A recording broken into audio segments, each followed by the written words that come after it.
Hello guys, David here and you're watching Btekt, and today's just going to be a very simple side-by-side comparison of two of Huawei's very latest flagships. The P30 Pro, which is very photography focused and a pretty amazing phone all round. But this is a follow-up from the Mate 20 Pro, which was released just at the end of last year, and is just a very stunning phone in all regards, including the camera. So which one of these two very expensive handsets should you choose? Because it's a big decision. Before we get into it though, let me say a big thank you to Direct Mobiles. Over 24 years of award-winning customer service, definitely worth a look if you're after a new phone. Their link is in the video description below, or just search directmobiles.co.uk.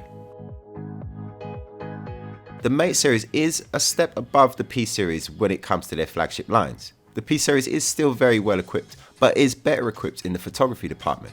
But the Mate series comes with a better screen and arguably better sound, but we'll put them side by side and have a listen in a minute.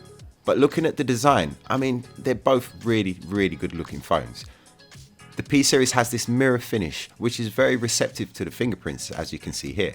With the Mate series, some of them, the green and the blue ones, come with this hyper optical pattern on the back. You can't really see it here, but I will show you a close up as well. And it's much more resistant to the fingerprints. You can still smudge it, but it's a lot cleaner looking and I much prefer it. It would have been nice if they put a hyper optical pattern on the P series.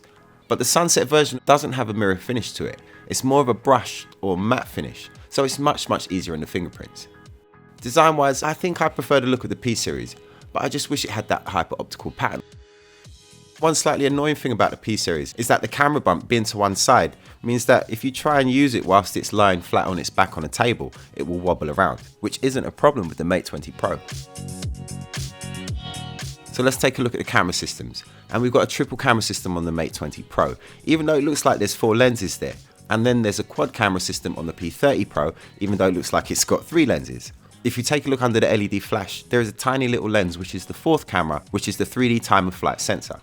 This sensor is there to be able to create a 3D map of what's in front of the camera, which will help it with things like portrait shots, so it can accurately blur out the background, but also with AR games and apps, such as the 3D Measure app that they showed off at the launch, but isn't available on the handset at the moment.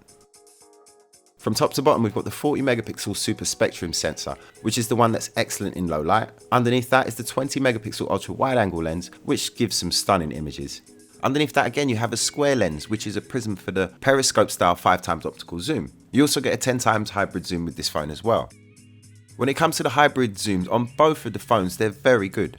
You get a 5x hybrid zoom with the Mate 20 Pro, and its maximum digital zoom range is 10x. And even at 10x, the Mate 20 Pro still produces pretty good images. The advantage with the P30 Pro is that it has a 10x hybrid zoom, which is almost completely lossless when it gets it right.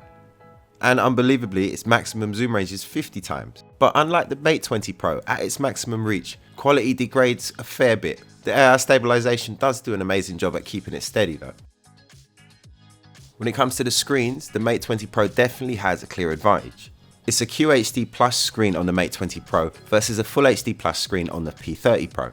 Quite a few more pixels on the Mate 20 Pro. It's a 6.4 inch screen with 1440 by 3120 resolution. This is compared to a 6.5 inch screen on the P30 Pro with 1080 by 2340 resolution. Both OLED displays, but the P30 Pro screen doesn't do too badly. In fact, if you look here, it even seems to be a little bit brighter than the one on the Mate 20 Pro. There does seem to be a cooler tint across the P30 screen. Both are set to their maximum resolution and are using the vivid color profiles, which is their default settings. Although lower in resolution, I really don't have too much of a problem with the P30 Pro's screen. It's still an OLED display, so you get great colors with it, plenty bright enough to be seen in bright sunlight. It's not too bad. When it comes to the speakers, neither of these phones are really that great. The Mate 20 Pro does have stereo speakers, but compared to the competitors, such as the Galaxy S10, the Pixel 3 and the iPhone XS, both of these do fall short when it comes to how loud they are. But how do they compare to each other? Well, let's have a listen.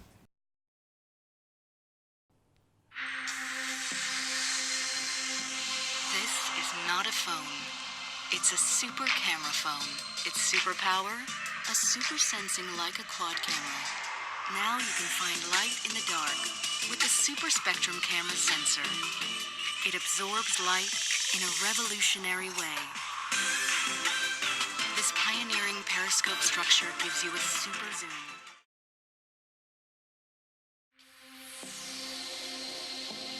This is not a phone. It's a super camera phone. Its superpower? A super sensing Leica quad camera.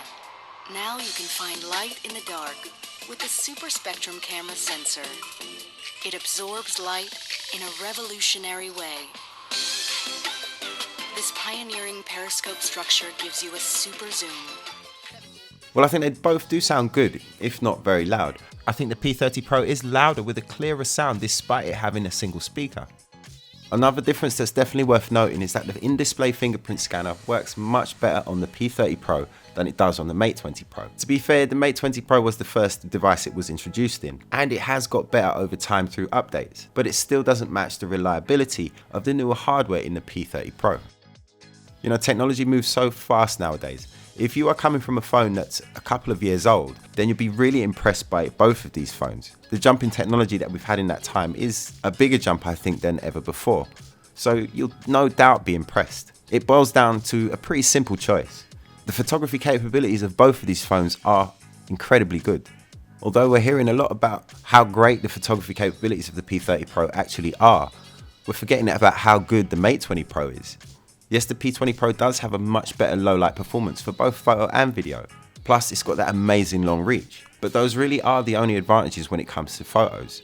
The Mate 20 Pro is still incredibly capable, and arguably better in some situations. With portrait mode, for instance, I don't think it's the fault of the time of flight sensor. That seems to be pretty accurate at determining how much blur to add. But I just like the look from the Mate 20 Pro a little bit more. It seems to do a better job with the skin tones. I'll do a full photo and video comparison between these two very soon, so look out for that.